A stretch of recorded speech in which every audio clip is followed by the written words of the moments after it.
Hai semuanya, perkenalkan, nama saya Eka. Hari ini kita akan belajar mengenai materi aritmatika sosial. Apakah teman-teman semua sudah siap? Oke, mari kita buka dengan satu pertanyaan. Apa itu pasar? Apakah teman-teman semua tahu apa itu pasar? Mari kita cari tahu. Pasar adalah tempat bertemunya penjual dan pembeli. Pasar juga merupakan tempat penjual dan pembeli melakukan tawar-menawar yang dapat menghasilkan kesepakatan harga. Siapa itu penjual? Penjual adalah seseorang atau perusahaan yang menjual barang jasa tertentu. Sebagai contoh, Ibu Nelly. Ibu Nelly adalah seorang penjual donat di pasar sejahtera. Ibu Nelly menjual donat hampir 200 biji setiap harinya. Lalu, siapa itu pembeli? Pembeli adalah seseorang atau perusahaan yang membeli atau menggunakan barang jasa tertentu. Sebagai contoh adalah Pak Aji. Pak Aji adalah salah satu pembeli di pasar sejahtera. Hari ini, Pak Aji membeli sepotong donat di kedai Ibu Nelly. Bisa dibedakan, Ibu Nelly adalah seorang penjual dan Pak Aji adalah seorang pembeli. Kemudian, apa hubungannya pasar dengan aritmatika sosial? Jadi, seorang penjual menjual barang dagangannya dengan salah satu tujuannya, yaitu mendapatkan keuntungan. Nah, aritmatika sosial itu membantu seseorang penjual untuk menghitung keuntungannya dengan mudah. Sebagai contoh, mari kita lanjutkan ke studi kasus yang pertama. Nah, ini adalah studi kasus yang pertama. Ibu Nelly menjual donat pada hari Kamis. Bu Nelly mendapatkan uang sebesar Rp70.000, sedangkan modalnya sebesar Rp40.000. Apakah Ibu Nelly mengalami keuntungan atau kerugian? Berapakah keuntungan atau kerugian Bu Nelly?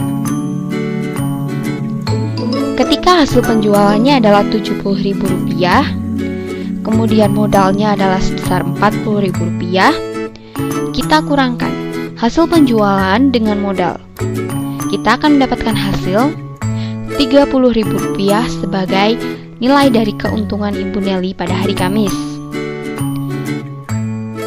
Selanjutnya, apakah hubungan antara hasil penjualan dengan modal pada konsep keuntungan? Ketika hasil penjualannya sebesar Rp70.000 dan modalnya sebesar Rp40.000, apakah hubungannya? Hasil penjualan lebih besar daripada modal. Keadaan ini disebut dengan keadaan untung. Kita lanjut ke studi kasus yang kedua. Ibu Nelly menjual donat pada hari Jumat.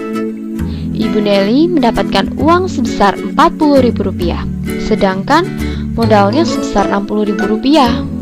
Apakah Ibu Nelly mengalami keuntungan atau kerugian?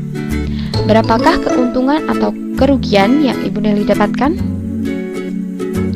Mari kita selidiki. Ketika modalnya sebesar Rp60.000, kemudian hasil penjualannya sebesar Rp40.000, kita kurangkan modal dengan hasil penjualan. Maka kita memperoleh hasil Rp20.000 sebagai nilai dari kerugian Ibu Nelly. Selanjutnya, apakah hubungan antara hasil penjualan dengan modal pada konsep kerugian? Ketika hasil penjualannya sebesar Rp40.000 dan modalnya sebesar Rp60.000, apakah hubungannya? Ya, tentu saja hasil penjualannya kurang dari modal. Keadaan ini disebut keadaan rugi. Studi kasus yang selanjutnya, Ibu Nelly menjual donat pada hari Sabtu. Ibu Nelly mendapatkan uang sebesar Rp40.000, sedangkan modalnya sebesar Rp40.000. Apakah Ibu Nelly mengalami keuntungan atau kerugian? Berapakah keuntungan atau kerugian Ibu Nelly? Mari kita lihat. Ketika modalnya sebesar Rp40.000, kemudian hasil penjualannya sebesar Rp40.000 juga, ketika kita kurangkan keduanya, maka kita akan memperoleh hasil impas dengan nilai impas yaitu 0. Bagaimana bisa? Mari kita lihat kelanjutannya.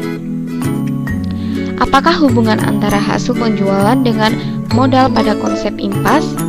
Ketika hasil penjualannya Rp40.000 dan modalnya sebesar Rp40.000, apakah hubungannya?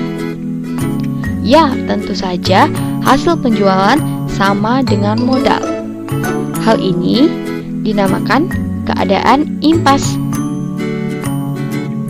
Oke, tidak terasa pembelajaran hari ini sudah selesai ya teman-teman. Terima kasih sudah menonton video kami. Sampai jumpa.